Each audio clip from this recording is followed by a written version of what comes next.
Na crise, de volta ao básico. Para fugir desse nosso brejo, gente, o que eu proponho nesse 20 de janeiro é o que eu vejo como o mais básico dos básicos. Eu tenho certeza que todo mundo vai enxergar imediatamente a relação que essa história tem com a do Brasil de hoje, né? E que, mais tarde, muitos outros ramos dessa mais importantes, né, vão poder brotar dessa semente. Então vamos lá. O turning point que bifurca o mundo ocidental, né, e atrás dele o resto da humanidade, nas sendas do autoritarismo ou da democracia, é o momento em que a Europa continental se desliga do esforço até então comum a toda a comunidade europeia, né, de estruturar um ordenamento jurídico baseado na tradição, cujo objetivo era proteger o mais fraco do mais forte e os súditos do poder do rei, né? E se enfia pelo desvio fatal de impor um ordenamento jurídico estruturado artificialmente para servir ao poder. O poder judiciário nasce para atender a necessidade das sociedades humanas de dispor de um método de resolver controvérsias, né? E vem de lá de trás, né, quando o rei era o chefe de uma tribo, né, convivia com todas as pessoas, não tinha o poder dos reis da Idade Média, nem muito menos dos reis absolutistas que vieram depois, né? Então, só existem duas maneiras de se resolver controvérsias, né, de criar um poder para resolver controvérsias. Uma é pedindo proteção a um poder já estabelecido, capaz de impor a sua versão pela força em troca de vassalagem, né? Ou o outro é colocar a verdade dos fatos e o senso natural de justiça que todo homem tem, depurado pelo uso ao longo do tempo, acima do arbítrio do juiz. Esse é um passo decisivo da civilização. E esse é o grande divisor de águas entre a Idade Média e o mundo moderno. Lá pelos finalmente dos anos 1200, né, tem duas crises concomitantes acontecendo no mundo, né, em decorrência da melhoria das estradas e da tecnologia de armamentos, né, que proporcionavam maior alcance aos mandões da época, né. Era a crise dos reis locais, né, e a crise do rei dos reis, que naquela altura era o Papa, né. A igreja está na iminência de perder o controle do poder político e o sistema feudal está mal das pernas, né. E aos dois, portanto, interessava encontrar uma forma de reconstrução do direito para legitimar um Estado mais forte, mais centralizado.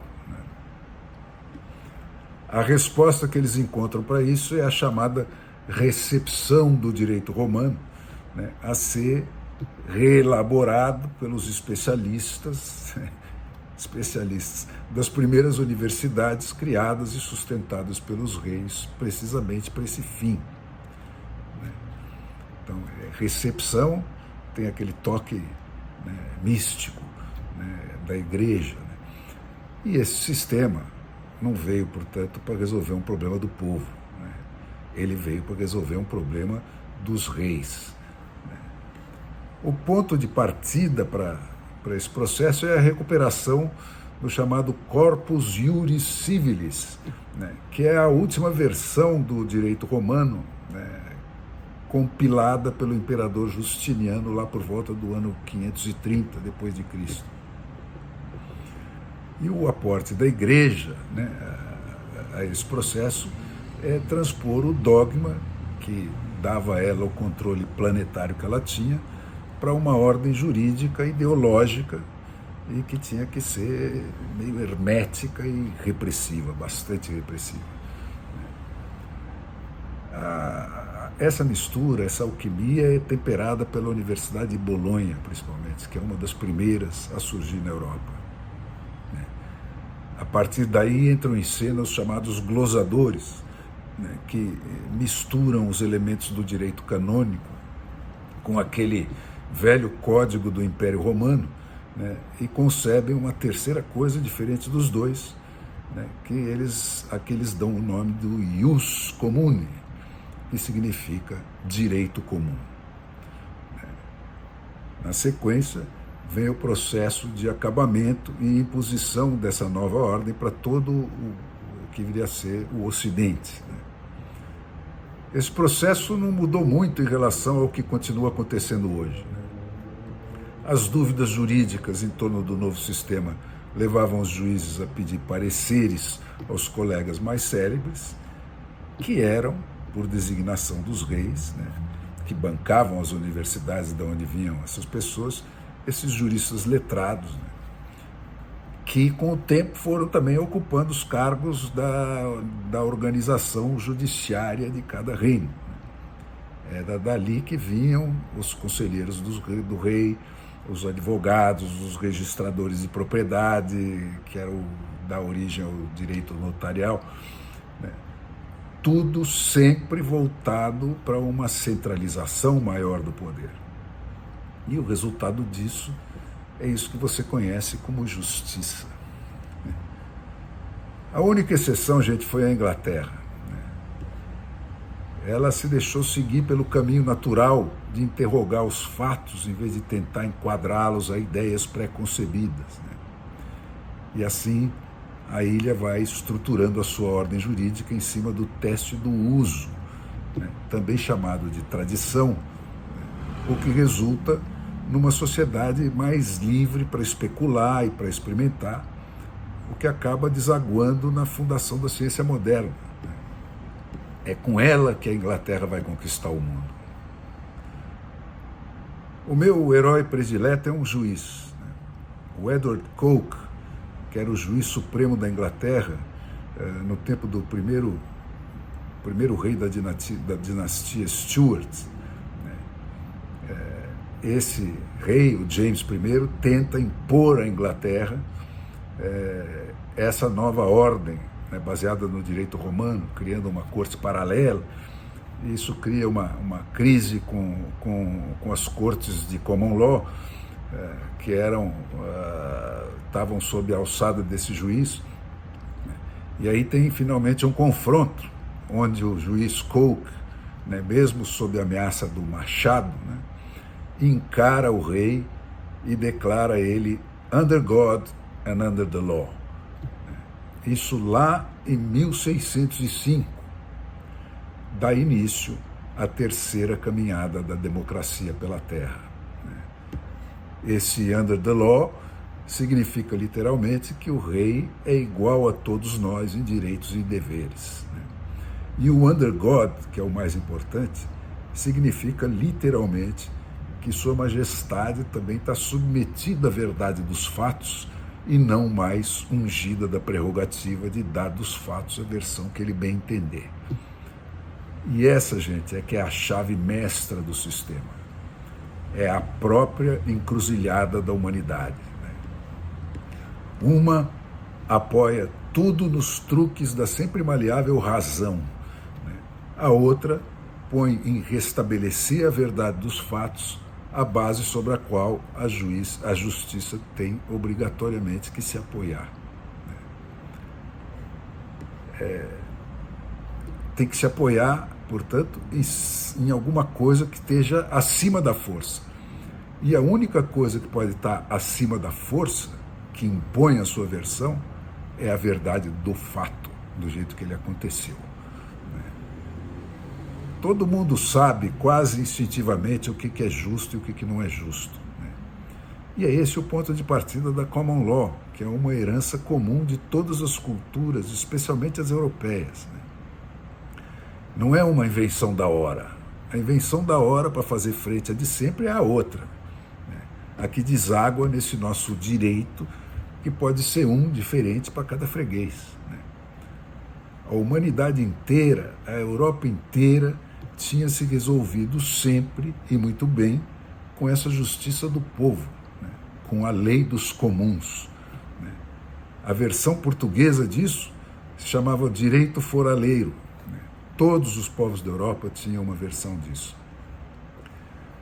Só artifícios mágicos, ou seja, de cunho religioso ou outra base supranatural, podem burlar o senso natural de justiça do ser humano pela manipulação dos fatos ou pelo acrescentamento a eles de significados que eles não têm, que é a própria definição de ideologia. Mas essas coisas são sempre falsificações, né? E a falsificação dos fatos só podem ter a sua falsidade manifesta sustentada por esquemas de força, né? Por esquemas de poder. Né? E isso não engana ninguém. Ninguém enxerga isso como justiça. Né? Essas manipulações impostas pela força são o que elas são. Né? Imposições odiosas dos mais fortes, sustentadas por esquemas de poder. Sempre foram isso e continuam sendo isso. O único antídoto para eles é a verdade dos fatos. Por isso, o essencial nos sistemas de common law é o registro sistemático dos julgamentos precedentes, coisa que os ingleses fazem em duas versões, a dos fatos e a do processo, desde 1300. Todos os processos deles estão anotados nessas duas versões.